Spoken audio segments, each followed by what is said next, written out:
Welcome on what is finally, I hope, an actual spring day. We seem there. We seem ready. I'm going to call up C.A. Conrad in a minute to introduce Lucas, who will read first. C.A. made the trip here from New York to be able to do this. So I feel like that's an indicator of how important this event is. First, though, I want to thank our Writers Without Borders series for making this reading possible and for allowing us in particular to fly HIROMI ITŌ here and also her translator, Jeffrey Angles. Yeah. Without the Writers Without Borders series, that wouldn't be possible. The series has also sponsored the reception that's in the dining room, so I hope everybody will stick around afterward where we can all gather and hang out together. And continue to talk about the reading that we hear today. I want to thank Lucas de Lima. This reading was his proposal, and he was crucial in setting it all up. It's a way for us to honor the work that graduate students are doing at Penn, but also to honor action books. In case you don't know or haven't seen them, these two books are basically out from Action Books quite recently, and we have them both for sale. So grab one, support the press. They're both in the back. We have them on sale for a screaming deal. So as I said, I do hope you will stick around afterward where we can all commune. And it's my great pleasure to call up C.A. Conrad to this podium. He has not been here in a while, and it's so good to have him back. Please welcome C.A.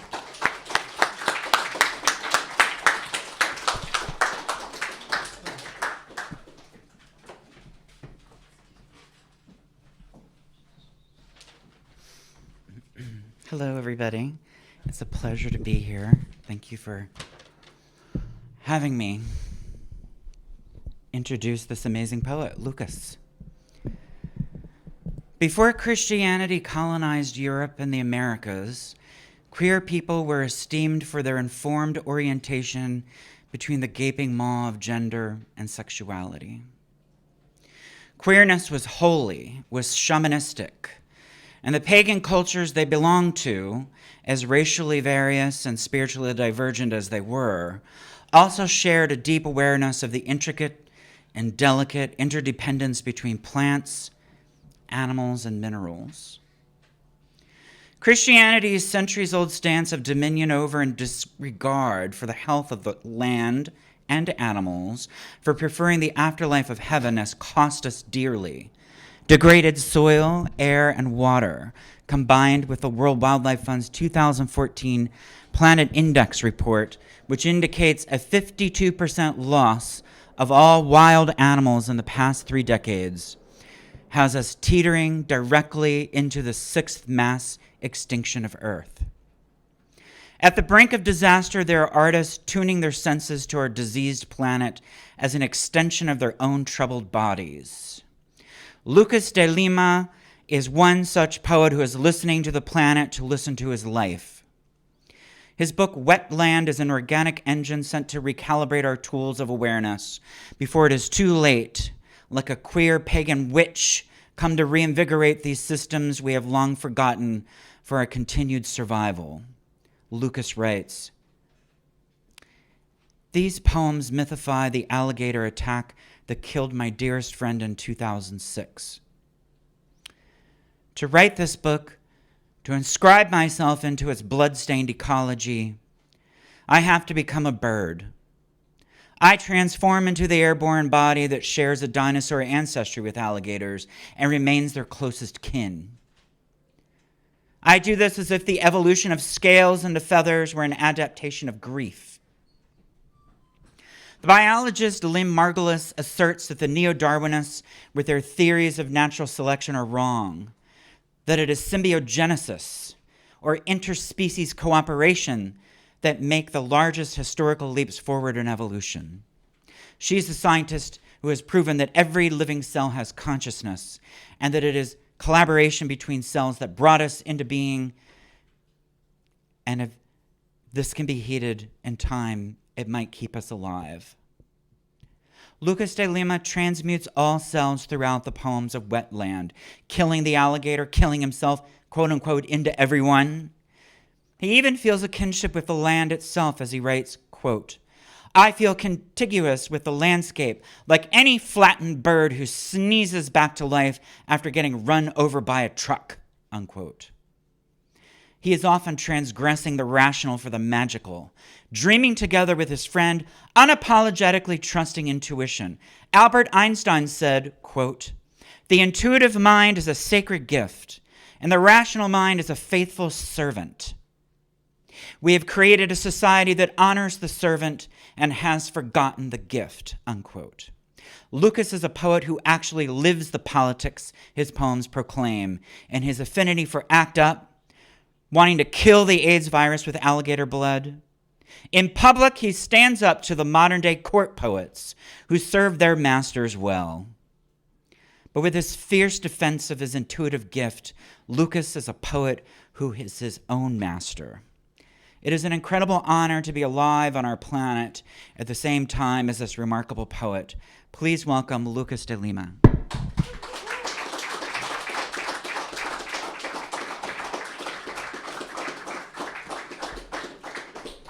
Thank you so much, Sia. I don't know if I can actually live up to that. We'll see. The challenge is set.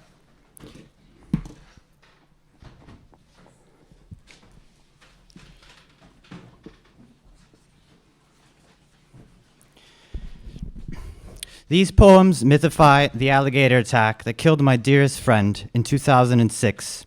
To write this book, to inscribe myself into its blood-stained ecology, I have to become a bird. I transform into the airborne body that shares a dinosaur ancestry with alligators and remains their closest kin. I do this as if the evolution of scales into feathers were an adaptation to grief. Death, Edmund Jabez wrote, means alliance. After discovering that the alligator's blood is so potent it can destroy HIV, I begin to understand our alliance. Like the Marys, the ACT UP affinity group of the sick, the living, and those who had already died of AIDS, my allies and I spill into each other. We fall into uppercase letters like rows of teeth. We offer ourselves as this circulation.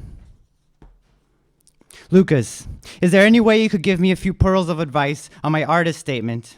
I just wrote it now, and I'm going to bed without feeling very good about it. I know it's not done, but please, if you have a minute, make comments. Mutation 1. I watched this film from 1959 about a man who transforms into an alligator man because reptilian genes could grow back his missing body parts. But the alligator man hides his scale from his wife and lurks in the shadows. He rises and wilts as many times as a garden. At the end of the film, he even grows the head of an alligator. His mother faints, his wife cries, and chases after him until the swamp becomes a scream the alligator man can't let out. Mutation 2. That's when the alligator man wrestles a real gator and gets sucked into quicksand where muck throbs around his oblong mouth. The director has to kill off his ugly protagonist, and the trapper has to exterminate the gator that got Ana Maria, because every story has to end with a period.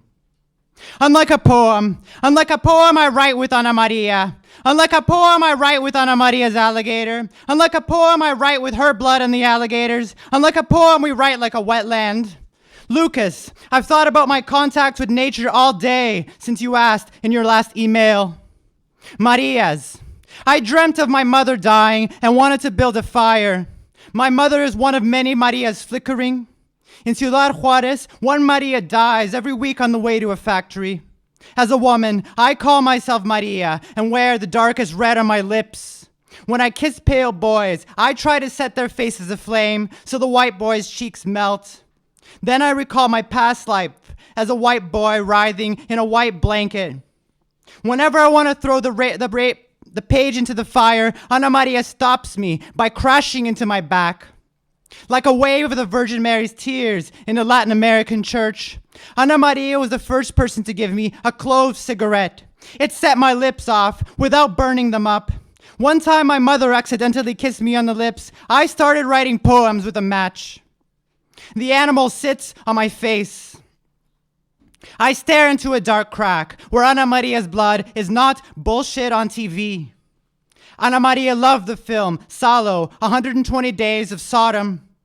Out of love for Pasolini's shit-smeared children, she might have said, "Give me sodomy or give me death."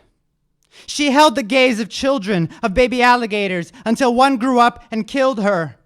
The death of a child is so tragic, I don't think anyone can understand unless they've gone through it, says the National Geographic actress who plays Ana Maria's mother. As I lick the animal's anus, I pretend I'm its mother. Oh boy, I love you. Will you send me a poem? God, do you ever feel like there's a feather falling all over your skin, making you itch here, then there, and there, and there, and so on? Oh, what was the bird's eye view if I had no crown when Ana Maria died? If the pillowy figures she used to draw buried scabs inside clouds until ripped feathers overflowed down? If Ana Maria's friend spotted her and jabbed the alligator's pupils? If these things happened, reptilian jaws clamped valve-like, I reach into those jaws to find her heart. Once skin blocks the view, you have to soar through. A tear, my spongy eye tears open. She floods it from inside the alligator. Another subject.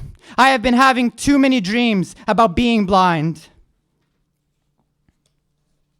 Mutatis mutandis. Flying to Ana Maria's funeral, I looked hard at clouds so they'd get softer. When they got bigger, it didn't help. I pushed myself off the airplane. I was a pallbearer with her family and her other best friend, Nick. My beak, a question mark. Had I stretched my wings before Ana Maria died? My hand, all kinds of colors once it grew talons, and I picked children off the ground. Wind them up. Ana Maria dying gave me all this air, inside, outside, blood-streaked feathers. Everything was funny at the ceremony because I could imagine Ana Maria's remarks. Her coffin and my bones, hollow but heavy, get naked, get stuffed into a pillow. Whoever lies down will empty you out. I am on another page. Kill spot. My bullet cracks the gator's skull like an egg. My bullet shatters the gator, the way a word breaks open the Lord. My bullet is beautiful. It shimmers in the quarter-sized kill spot on the gator's neck. My bullet makes my father proud. He hoists the huge gator into the fishing boat by using the head as a counterweight to the armor-plated body. Is the gator a manly pink underneath? I fantasize about stripping his scales. His leg still twitches, fading slowly with the light when I shoot him near the head again. The black cry of a hawk coincides with my bang. I know the hawk is Ana Maria because her cry pierces my egghead. I cry yolky tears in the boat while my father frowns at me. The sky is bubbling yellow above. Oh, father, I moan in the cypress grove. Oh, once a gator ingests the hook with a bait of chicken. Wings tear the skin on my back as they grow.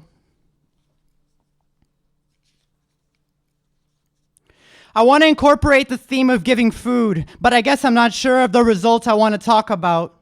Giving to nourish another's body, or giving as self-sacrifice. And I've been interested in the body itself as food, the concept of weaning, or being weaned from the breast. Speaking of children, today a kid gushed cupfuls of blood into my bare hands. Last night I ate shrooms. I came up with a name, Marcus Akureri. The last part of the name may not be part of the name. It's a location. This is a time when I am most vulnerable to anything. I can easily make parallels to the text with my own personal experience. You are embedded in me the way a seed is in a melon. Say a prayer, A.M. It's hard to love reptiles in your aquatic cemetery, Ana Maria. I'd glide with the carcasses, but the bubbles feel like bursts. To float like a lotus blossom, I turn a moist eye to ancient Egypt. It was Sebek who protected the eyes of the dead with his crocodile's head. His sweat created the Nile. I pray to his scales in dark water the way Egyptians worshipped crocodile fetuses, unborn and undead, inside Sebek's pristine eggs. He who made the herbage green struts with a plume headdress and a horned sun disk. Sometimes Sobek's rays are too sharp, Ana Maria, a shiny tooth through your skin. Other times Sobek is whom I call on to smother this book with a new gay icon, a sacred egg.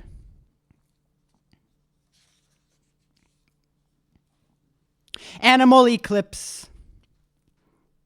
Gators breathe just like birds in a unidirectional flow. I put my arm inside the jaws of Ana Maria's gator, and out rushes wind. Out comes my hand as a highly efficient lung.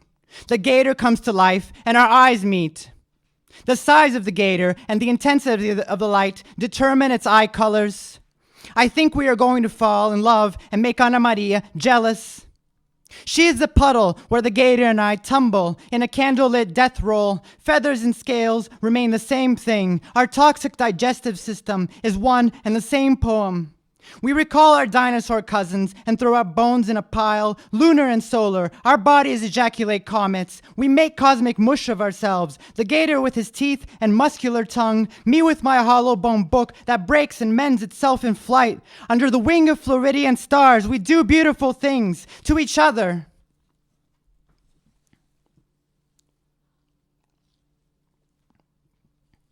I type this as I'm high. The highs I've been having lately are of the finest stock. Deeply introspective, spective in general, long-lasting, and very big. Sobek. The light weakened, and I tried to be strong. My muscles in the swamp breath. I did not want to fall into Lucas and pretend to have lips. The alligator tried to talk, and his words were a brook. I punched him in the face. The alligator wrapped his tail around himself, even though it hurt or because it hurt. His own plates pushed into him. They glimmered a bit. "Oh, gator," I said, "our uncoupling." The ark was built in 3 stories. The lowest for wild beasts, the middle for birds and domestic animals, the top level for humans. The alligator finally stammered a name. Sobek. "I know something about Sobek," I said. Sobek with his plumed headdress. Sobek, the gay earth mother.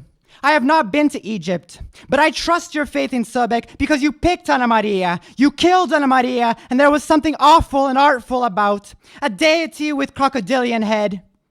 They said she looked like a doll in your jaws. From the supreme view of the kite, the alligator's jaws cradled Ana Maria. She scratched him. She fought back. Her blood mixed with the blood of the forest in a green and red scum. Oh, gator, I know there is a hole inside you so much larger than the lacerations you left on Ana Maria. I keep confusing the bodies. I don't know how to talk about both things at the same time. Bread and blood, they cut you up into so many pieces. I hope you heard a choir as the soundtrack to your necropsy. I hope you heard a lot of gurgling in the water, the happy times you had when you felt green in your body, the happy times I had with Ana Maria. When I was bisexual and we made out, she got a natural high in her bedroom. She was already the bird I would have to become.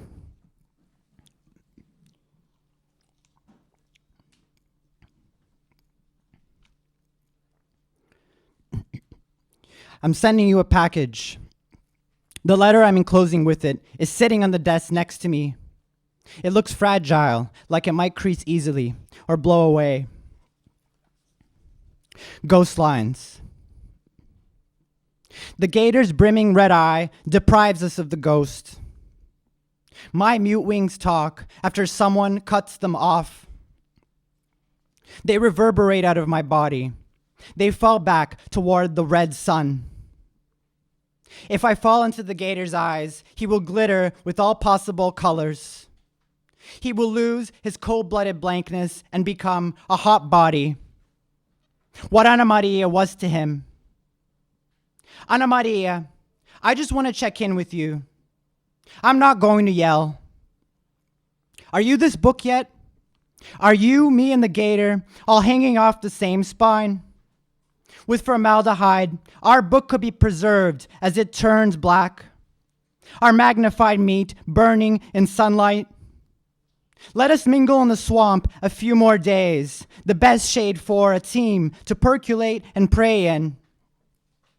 We team against all odds in the quicksand of all eyes. Ana Maria, your adumbration. I see your splash of water from the sky, wetting this book. Many readers are ghosts, obsessed with our bodies. Terrorist diva. Ana Maria's close friends constellate as new birds in the sky to tell me I'm not the only sacred fighter. Okay, I say. Let us chant in a winged procession until our voices are a tidal wave of we love Ana Maria every day. Ana Maria's friends nod, wrinkling clouds, but a beam of sun parts the clouds to mock my catchy refrain. This is a high-pitched power ballad, I tell the sky. My body blows up on a crucifix. I need a flock to witness my miracle, a surplus of feathers to disperse when I die. My explosion mimics the sunrise in light of the light Ana Maria descended from. My new spring break plan is to go to Florida. I want to own seashells again, to look at the mangroves, cypress knees, Spanish moss, cormorants, green herons, tree frogs, and snapping turtles of my childhood. I can't wait to make three-dimensional things with my hands. It's a given that I will create something for you. The gator, Ana Maria, Lucas body. On a crystalline morning, our body climbs a barbed wire to heaven and slides back down into mud. We are such a heavy book that we pound tiles if you drop us. We are never done crying, laughing, spurting, dying. All politics are reducible to us. We are governed by a wave, crumbling the shores of the Americas, and you digest our body as you read. All the feathers, scales, teeth, breasts, black mudslide gunk. Like the gators underneath New York, we clog the sewers of literature. We make friends with the mole people who toss rats into our book body. Rodent corpses round out the fat up our sleeves.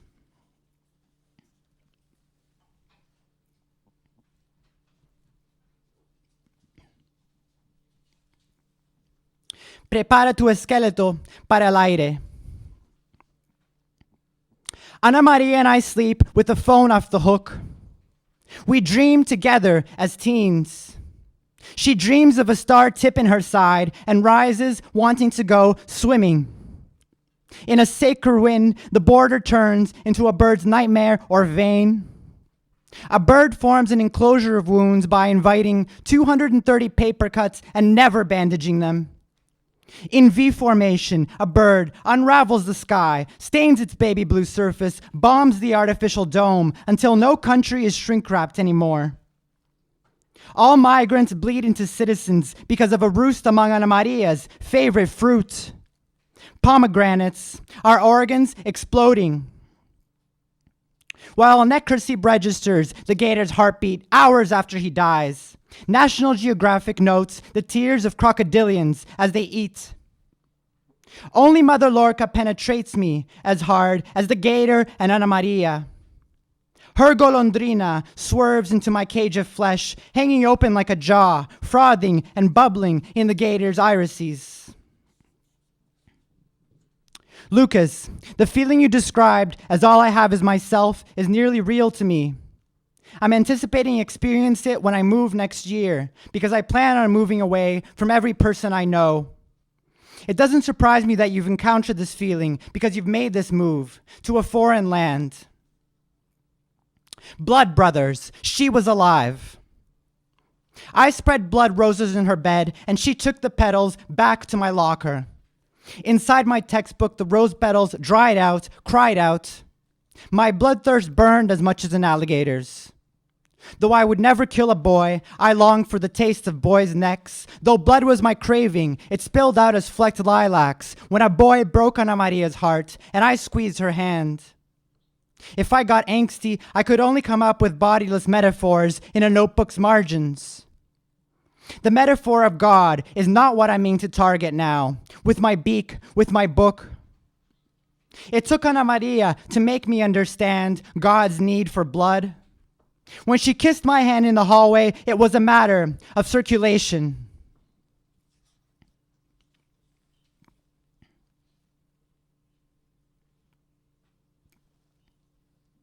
I will always love you, Ana Maria de Lima. The book is red. Children gaze at animals and see our special flow out of cages. They ask questions about substance. Their soft meat leaps into the air. Warrior species, Ana Maria says. Ringworms thriving inside the belly of the beast. The gator says.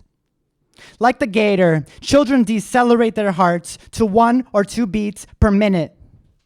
They could drown the book underwater thanks to their 4-chambered organ. Children flock all around our book because pregnancy snaps our spine, tender flesh fills us out. We are the book that was passed down bone naked.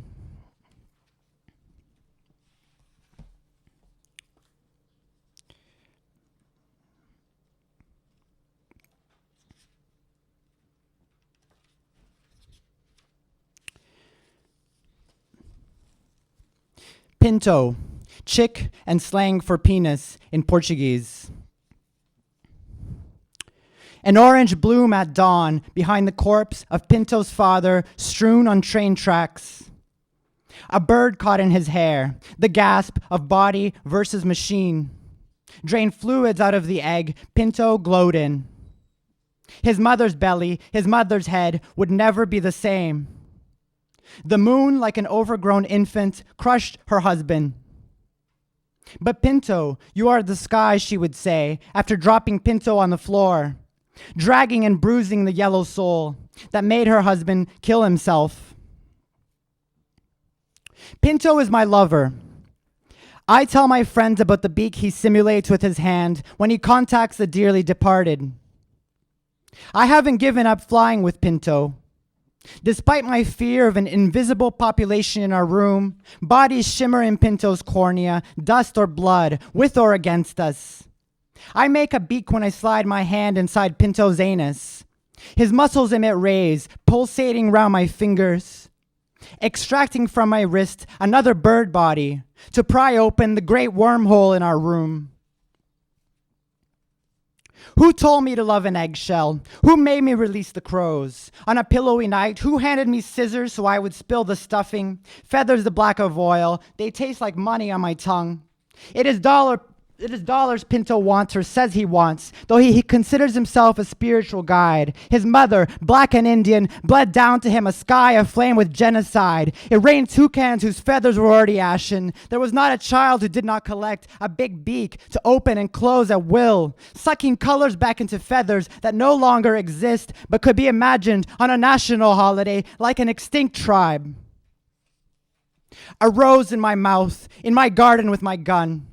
I pull the trigger and explode my heart, more haze than blast, to battle downy chicks with a blanket of my guts. On days when I kill myself, it is not difficult to soar with Pinto. The earth, just another point on my spine. The unicorn, just a clarification of pain. I believed in the blood that spurted from my eyes into the eyes of a doctor, so neither of us could see. What pearly thing was wedged in my solar plexus? I continued to bear children via my uterus of birds, each child a Pegasus, designed to slice heavens and nick the face of God. He who syphilizes the future, he who gives me a lion as a lover, a beige sack in my mouth, like some half-split sun, drooling light I'll never drink. Of course the STDs aureoled Pinto's head. We were becoming divine. His claws on my lithe white flanks, the sun rocking and ripping my clouds of speech, deforming the names of our children who carry this fracture within, spermless shafts of light, their bodies. Pinto says I am his horizon and my jaw cracks. I want to flood his face with my blood. His eye ripped out, the blood of a branch in my throat. Lodged precisely where his penis should massage me, in homage to a gay earth mother, swathed in pelts and pearls, observing our via negativa, sanctifying Amazons of thirst. Upon Pinto's belly, I pray for a placental crater in our room.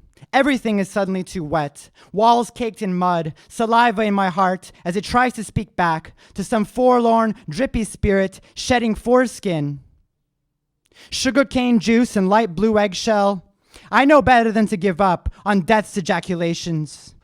The curtain no longer paper. Into Pinto's little bill I shove my hand, making his throat convulse from my thrusting. Yes, the gay Earth Mother says, you must fist him in the mouth to find a way into his entrails, the dagger in the nest, where he was stabbed right out of the egg. Pinto and the dream of the unified jungle. Pinto and the misdiagnosed neurosyphilis. Pinto and the HIV he hid from me. Out of the wheelchair he rolled down the stairs, where the air looked like a window. I, warrior at the bottom of the stairs, my Tropicalia garb, my plastic butterfly mask, my wooden glass-cracking dagger. Because of the virus's sudden visibility, I could mutate into Pinto's mother, the world clicking at us like the maw of a gator. I felt wings once more under the skin on my back. Pinto fucked me like a child. I learned to wrap myself around his veins, vines twisting and snapping off any blackened limbs so numerous chickens could grow out of his body in disfiguring protrusions. Pinto quivered, hologram and heart of palm, a white core, oblong, promising germination. A thunderbolt like a bridge to everything that flies into our vortex. To die and be born, waves of worm and flesh, impregnating my face, cracked again on a crucifix.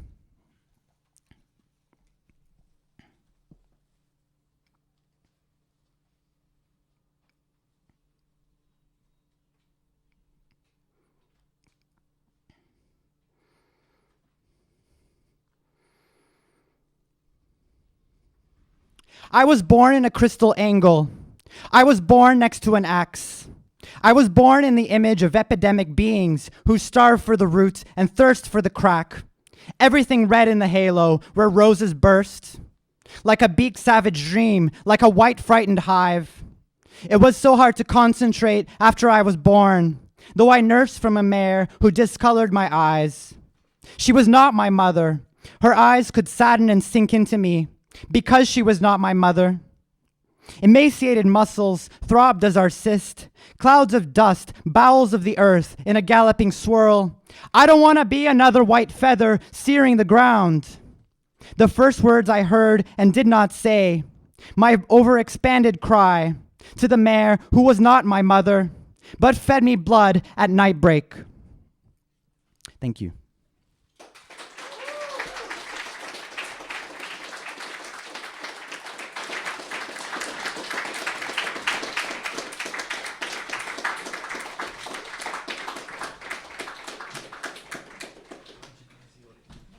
Now, are we gonna have a break or we're just going, right? Okay, smooth introduction or smooth transition now into my introduction of HIROMI ITŌ and Jeffrey Engels.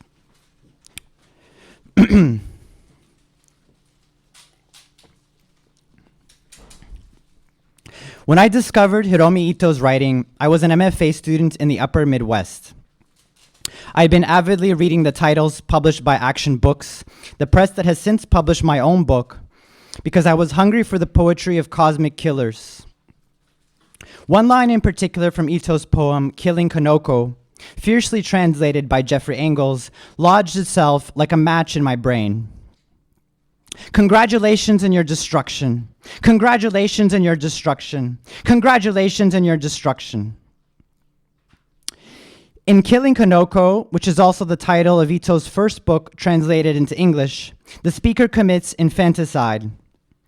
She kills her daughter Kanoko in a feedback loop of breasts and teeth, baby sparrows, and swarming ants. In a scenario where creation is tainted from the outset because the act of birth is always beholden to patriarchy, the destruction of the daughter, which is the self-destruction of the mother, becomes the only way out. I barely sensed it at the time, but in Ito's congratulatory refrain, I found my own death-ridden lifeline. As a young immigrant poet, I pitted Ito's feminist techno-shamanism against the poetic models I was encountering everywhere else. Ito's work captivated me because it offered myth instead of monorealism, incantation instead of abstraction, transformation instead of ventriloquism, narrative immersion instead of linguistic indeterminacy, the body and its cannibal metaphysics instead of the Cartesian dualism that plagues Western thought and poetry to this day. Wild Grass on the Riverbank, Ito's second translated work in the US, stages the confrontation between the West and the spiritualized rest. In this genre-bending migration narrative, a family arrives in a foreign country only to move back and forth between ecological extremities, animated at the brink of humanity. Plants talk to each other with accents from their native soil. Their scientific names populate the book like ancestors who refuse, against all odds, to stop propagating ghost children. Reading names like Verbena brasiliensis, Coniza sumatrensis, and Solidago altissima, I'm reminded of what the Daribi of New Guinea say, quote, "A man is small. When you speak his name, he is big." Hiromi Ito's poetry is big. It is larger than life because it does not sever life and death, but instead multiplies both their visible and invisible forms. Ito's is not a poetry of compromise. It comes to us already damaged, already obligating us to dream other dreams at the same time as our nightmare unravels what we as a species thought we knew. As my comrade and MFA colleague Sarah Fox wrote in our review of Killing Kanoko 5 years ago, quote, "While the agents of empire blithely congratulate themselves on their increasingly perilous acts of planetary destruction, poets like Hiromi Ito locate in poetry's ancient but ever-present and life-affirming technologies a powerful mode of resistance. It might be reasonable to consider whether we can accept anything less from the poetry of our times." Please welcome Hiromi Ito and Jeffrey Engels.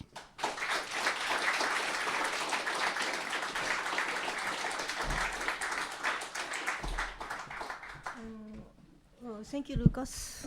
And after that beautiful introduction to Lucas, for Lucas, the lady first, and then the Lucas reading was so energetic, and then how can we do it? Yeah. Okay. How many 日本語わかる人います？あ、いるんだ。2人ぐらいかな。やりづらいね。I'm thinking about skipping some Japanese parts, but then don't worry about that. Yeah. Okay. では。The Japanese is the good part, actually. Yeah. And also, I have to say thank you for Jessica and then Kelly Writer's House. Thank you for inviting us. I'm so honored here. Let's see. じゃあ、いきます。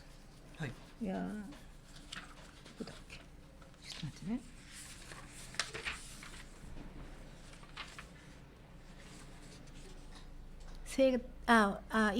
Jeffrey is a translator, and then I'm original, I guess.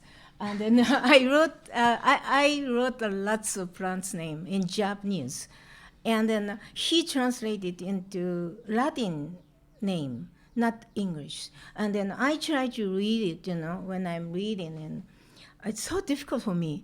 So when I'm reading English, and then when I say some word you don't understand, that's the Japanese. But then I'm talking about plants, so you have to understand this.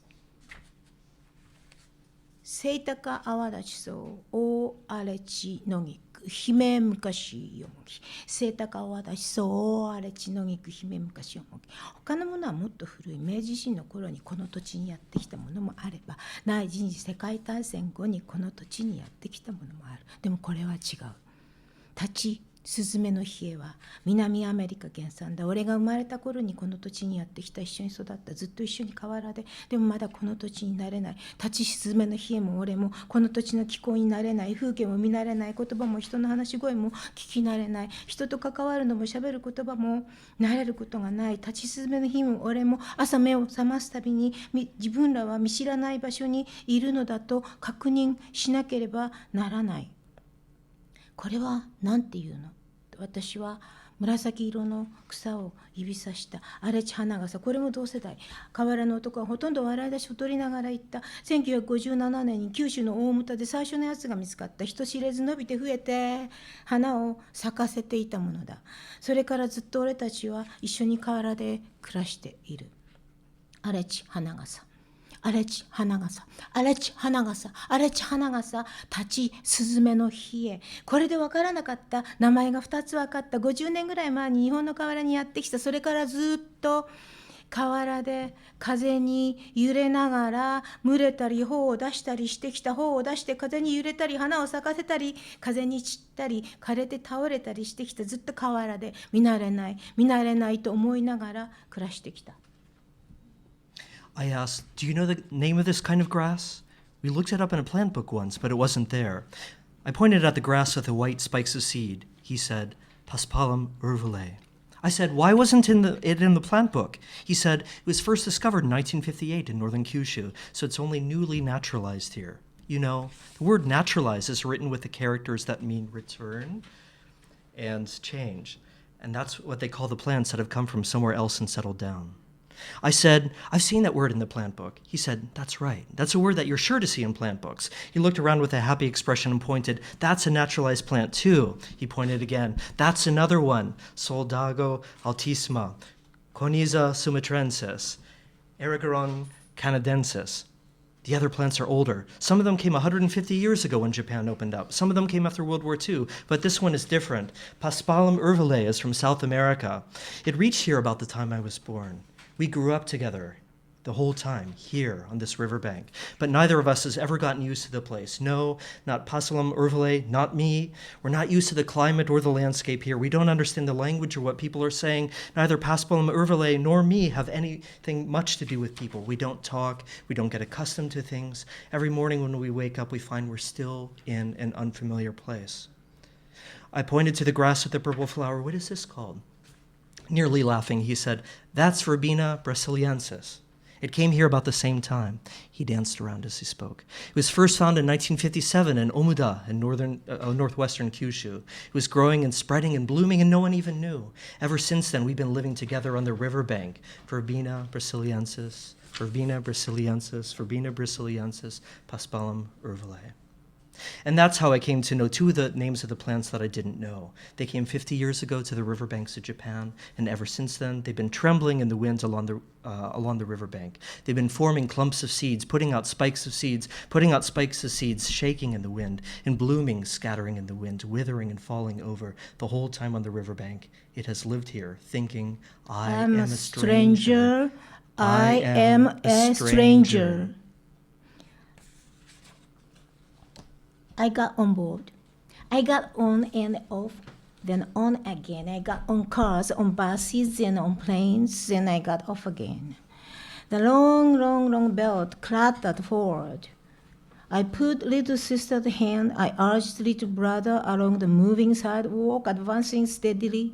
Advancing steadily, we walked at top speed as the long, long sidewalk clattered forward.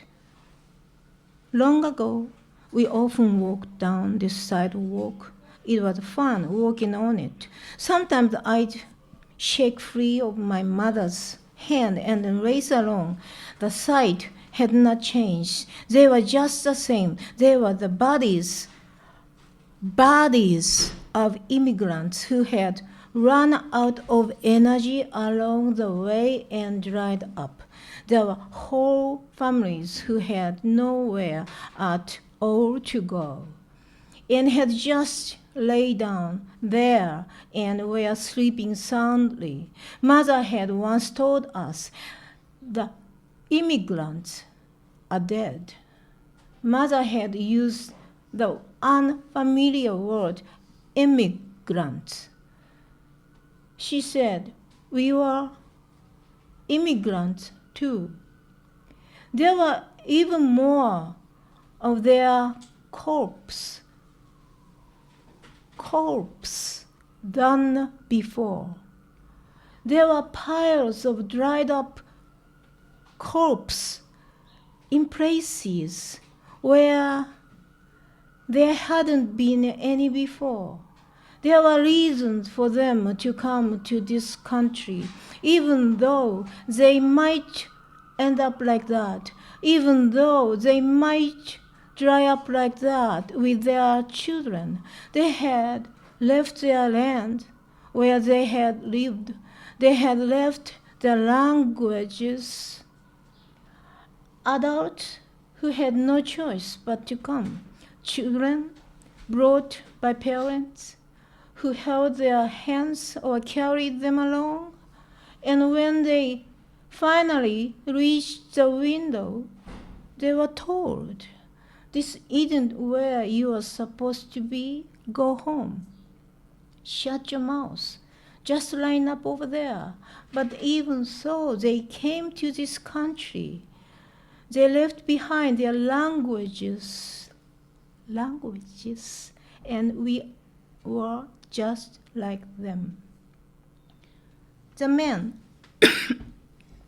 who worked there stared at his computer. How long? He asked. How long have you been away from this country? The man who worked there looked at his computer and gave me a stamp. There is a dirty spot on your passport. The man who worked there told me. You can't get rid of the dirty spot. In order to solve this problem, you have no choice but to transform so that you look like those who grew here naturally, even though you didn't grow here naturally to begin with. Be carried from your native land to foreign soil where you will grow wild and propagate. 立ち Paspalum スズメの urvale, 冷え荒れ地花笠 Urbina brasiliensis, 大荒れ地野菊 Coniza sumatrensis, 大荒れ地野菊 Coniza sumatrensis, 荒れ地花笠 Urbina brasiliensis, 立ちスズメの冷え Paspalum 立ちスズメ urvale, の冷え大荒れ地野菊 Coniza 荒れ地 sumatrensis, 花笠大荒れ地野菊大荒れ地野菊大荒れ地 Coniza 野菊 sumatrensis. I picked up little sister and helped little brother out the door. The rain had just stopped outside. It was as hot and humid as the river bank we left behind. Filled with light, everything overgrown shone green. They spilled out in large numbers. Kawara, Alexa, Alexa cauarensis, 姫昔よもぎ Erigeron canadensis, セイバンモロコシ Sorghum halapense. Once we were not born here naturally, but then that had transformed into ones who came outside. The passerby and the ones going home came outside too. Beside me, Oarechi Nogiku started speaking to Arechi Hanagasa. Speaking in her awkward language, she said, How humid it is shouldn't be like this, not here. Oarechi Nogiku responded, even more awkwardly, It was always rain. All winter was rain. Most rainy year in 100 years. Arechi Hanagasa began to stutter in her strong accent. The rain Before finally spitting out the word, is just like back home. Thank you. Yeah.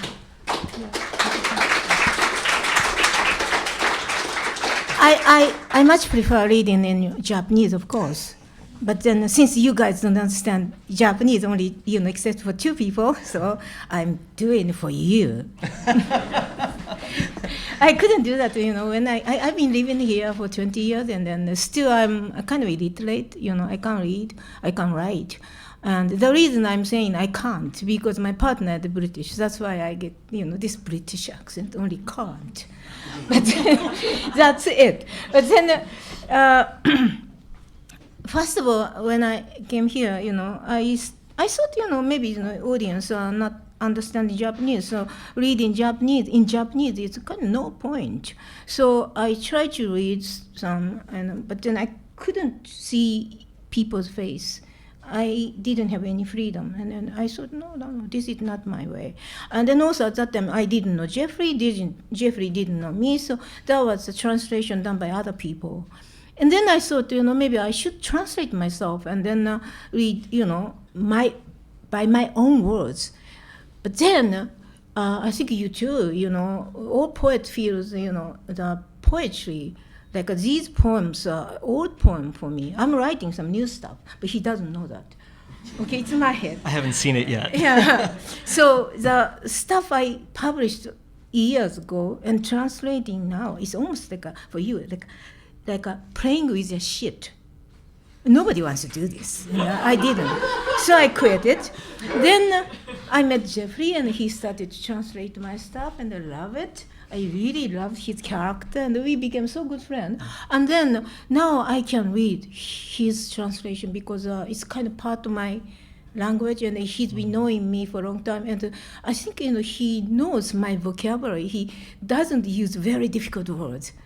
So anyway, so Except Latin plant names, maybe. Yeah, it's no way. Let's read Kirin Kanoko. Killing Kanoko? Yeah. Oh, okay. All right.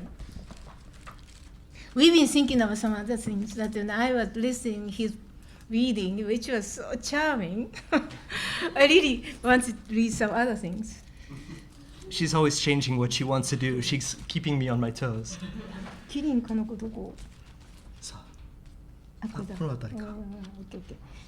したらね、もし私がミスしてもスキップしてもははは。ちゃんと初めから言って。ははは。なるほど。うん。じゃあついていきます。うん。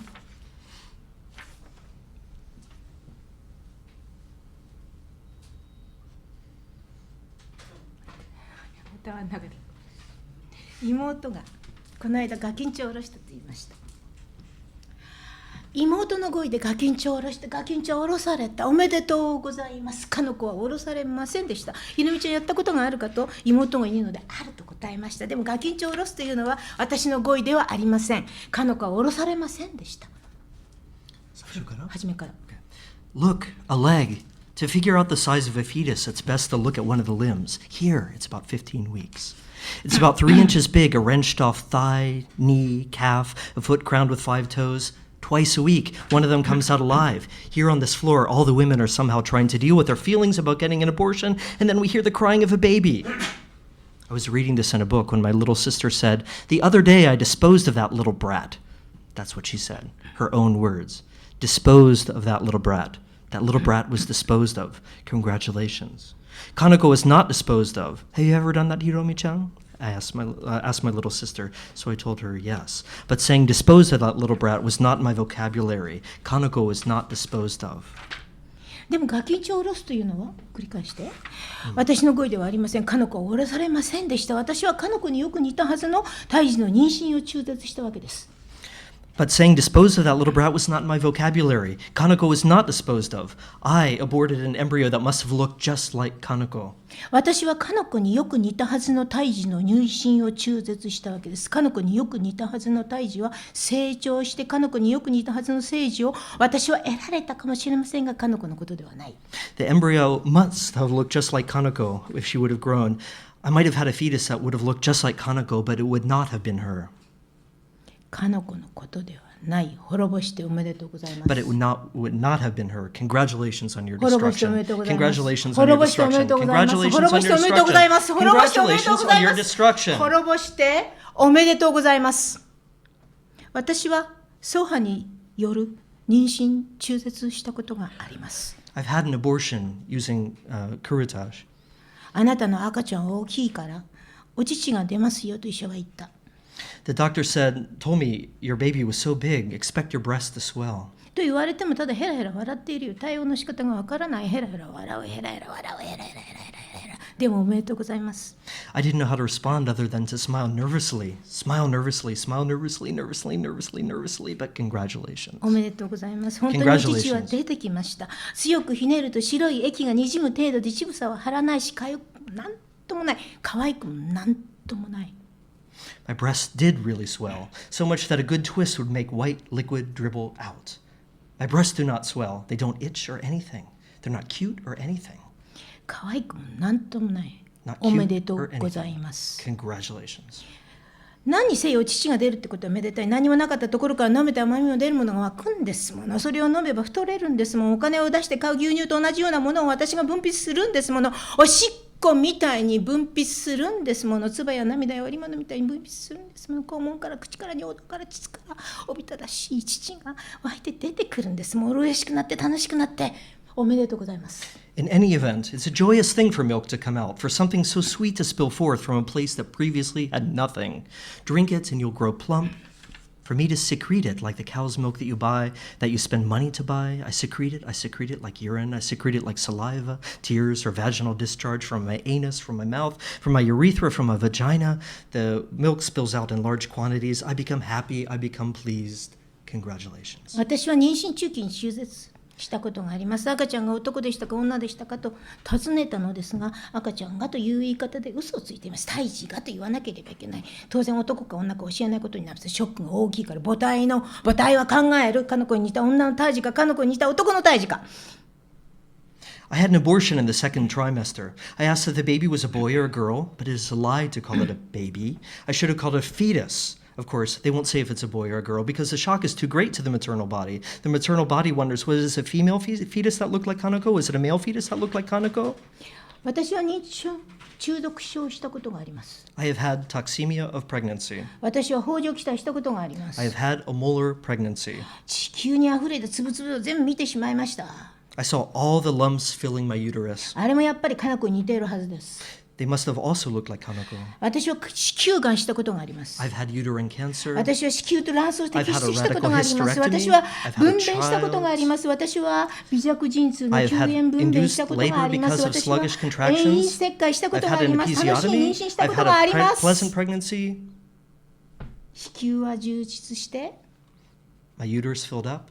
全身は充血して、 My body filled with blood. いくらでも過食して、 I could overeat as much as I wanted. 分娩のことを考えると際限なくマスターベーションできた。When I used to think about childbirth, I could masturbate endlessly. 上り詰める便質の瞬間を思いやる楽しい妊婦の指の動き。 I imagine the approaching moment of birth, the pleasant movements of the expectant mother's fingers. だから私は哺乳したことがある。 I've also breastfed before. 滅ぼしておめでとうございます。 Congratulations on your destruction. 滅ぼしておめでとうございます。 Congratulations on your destruction. 滅ぼしておめでとうございます。 Congratulations on your 滅ぼしておめ destruction. でとうございます。 Congratulations on your destruction. 6ヶ月経ちかの子は歯が生えて乳首に噛みつき乳首を噛み切りたい。 After 6 months, Kanako's teeth come in. She bites my nipples, wants to bite my nipples off. いつも噛み切る隙を狙っている。 She's always looking for just the right moment to do so. かの子は私の時間を食い。 Kanako eats my time. かの子は私の養分をかすめ。 Kanako pilfers my nutrients. かの子は私の食欲を脅かし。 Kanako threatens my appetite. かの子は私の髪の毛を抜き。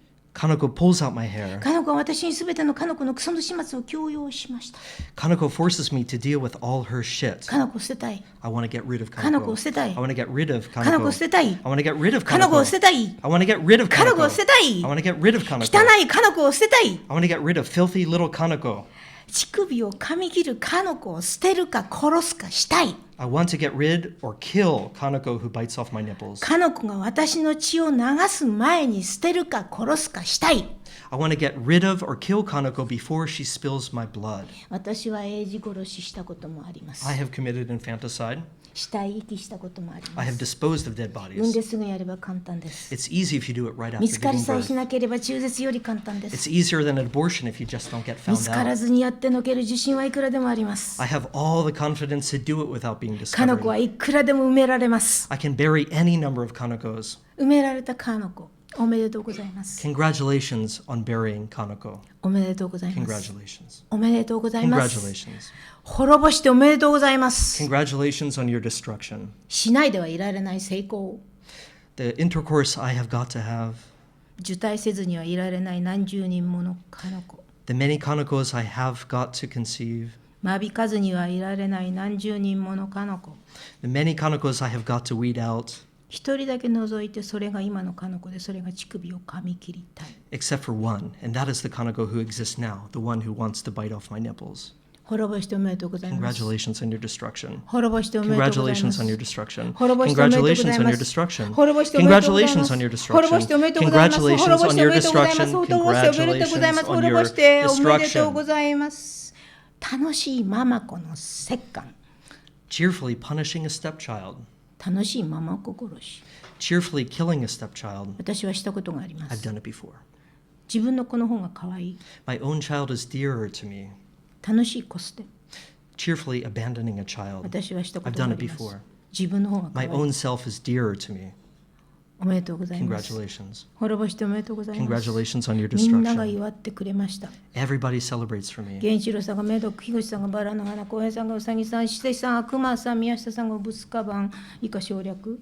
Genshiro-san with his medok, Higuchi-san with his roses, Kohei with his rabbit, Ishizeki-san with her teddy bear, Miyashita-san with his diaper bag. みんなが祝ってくれて、 Everyone celebrates for me. ありがとう。あ Thank り you. がと Thank you. う。嬉しいかの子は乳首を噛み切る。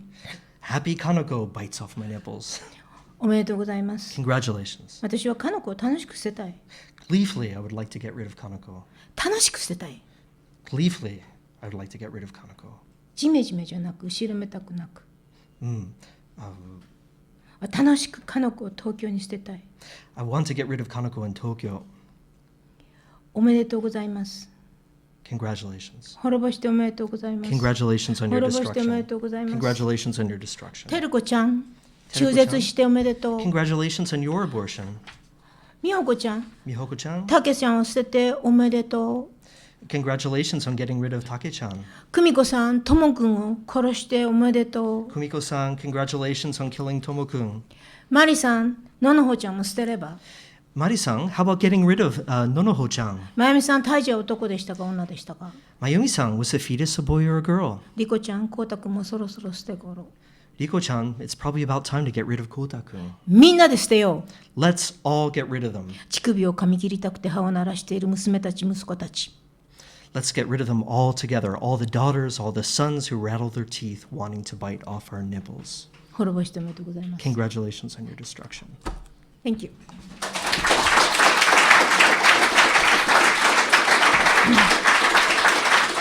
Well, thank you.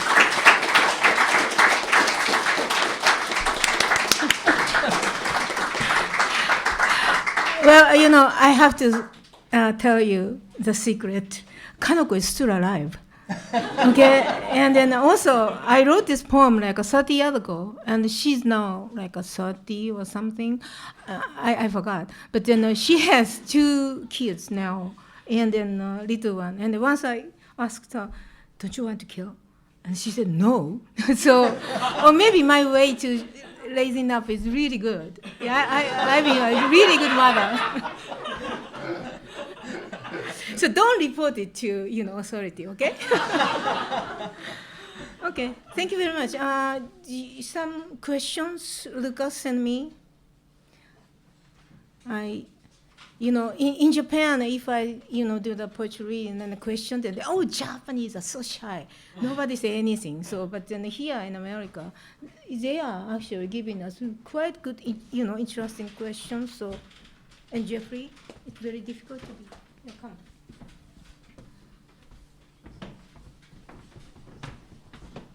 It's like a papageno. It's like a papageno. Some water. Yeah, so go ahead. Hey, Hi. I really loved your all's performance and your sensitivity with each other and how you performed the work. So that was just really amazing for me to witness. Yeah, I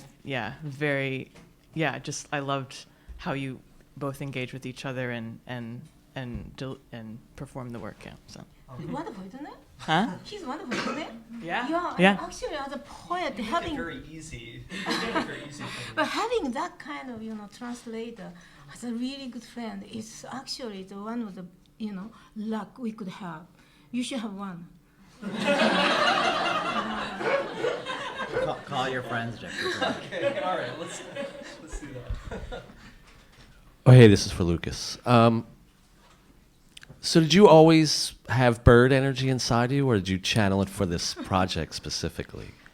I think I kind of always do because I used to bird watch when I was just a little kid, and it was the only way I could write or really get into the subject matter of the manuscript of my friend's death and my grief and all of that. And I was just continuing into the next one, but with other animals too, and which felt, at first I was worried about that being boring, but like I couldn't really resist it, I guess. So I think it's with me now forever. Maybe it'll mutate again. Who knows? Hi. Yes. How did you get this image? This Oh yeah. So Who this designed is it? actually is a collaboration. It was my friends in Brazil, because it was the last almost a year ago. I did a reading in New York that just did not go well. It was just like super awkward. Everybody, and in New York, there's always I don't know. There's a different energy to. I feel like reading in New York. There's a different kind of scene there. The two readers before me read really quickly, read off their cell phones. This whole kind of just different vibe, and then I just started doing my poems, reading my poems, and no one looked at me afterward. They couldn't say anything to me. They said that it was great, but with this really strange look on their faces. So then I went back to Brazil a couple of weeks later, and I was just complaining to my friends about this, and they were like, "Well, we obviously need to do something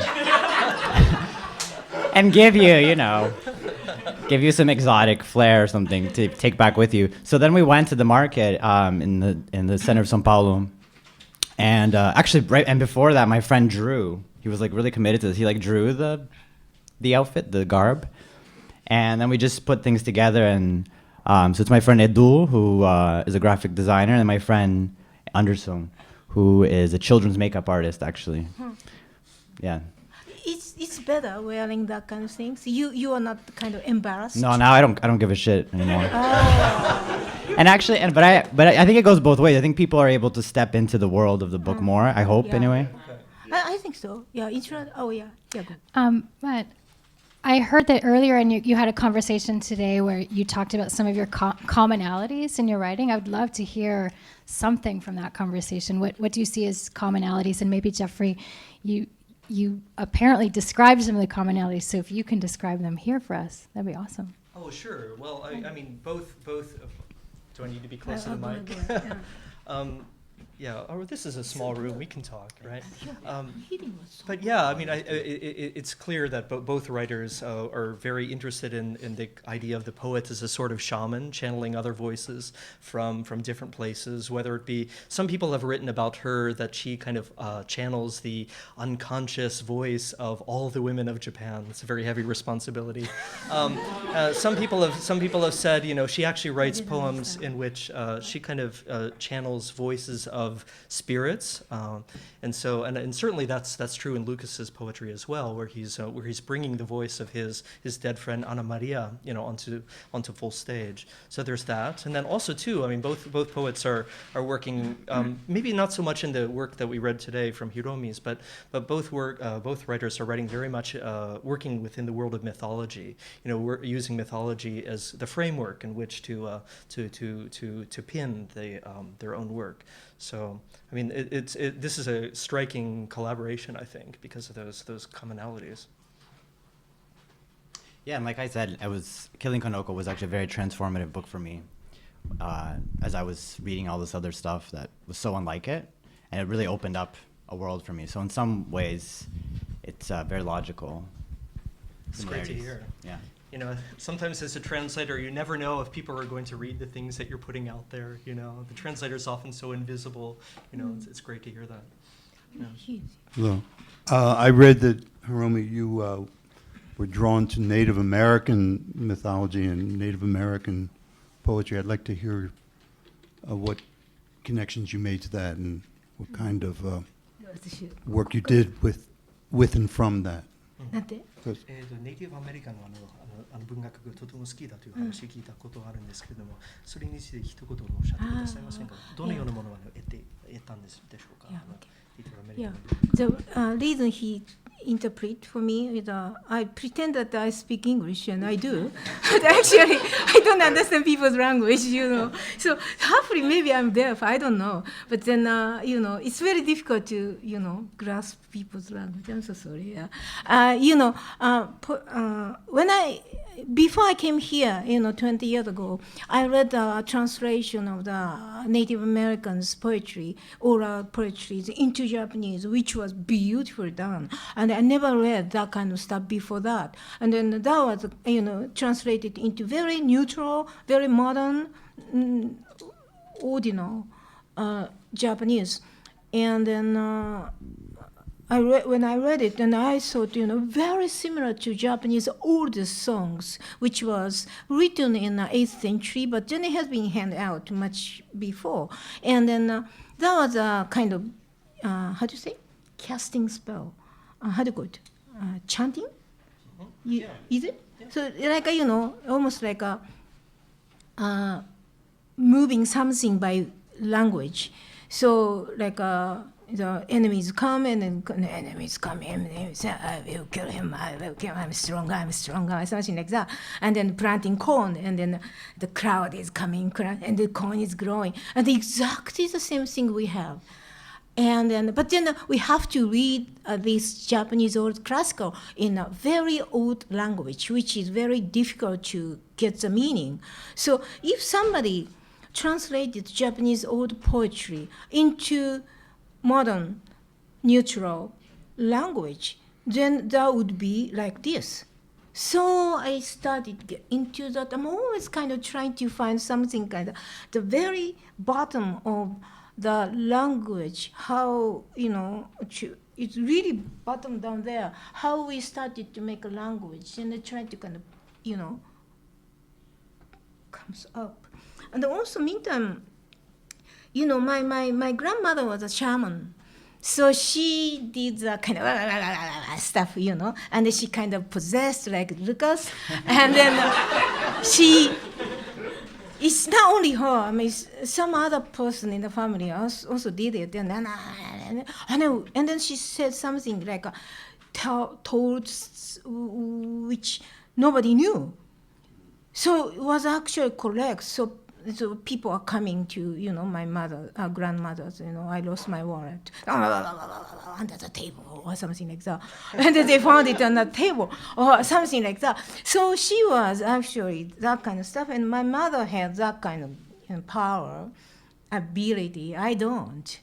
So, but then, and also Japanese culture is, like you guys have a basically Christian culture, the basis. And then do we have the Buddhistic culture? This surface, but then down there we have much more like animism. So the spirits all over. We have gods, 8,000 gods all over. Everything is God. Everything is spirit. So we always kind of pray something, to chant something. So still now, if kids cut something, have fingers, all mothers said, your pain, go away. Your pain, go away. Which is language power. And then and the kids stop crying. It works. So I really wanted to, write that kind of poetry, not like a modern, how do you call it? You understand, modern contemporary poetry. Yeah. Is there any?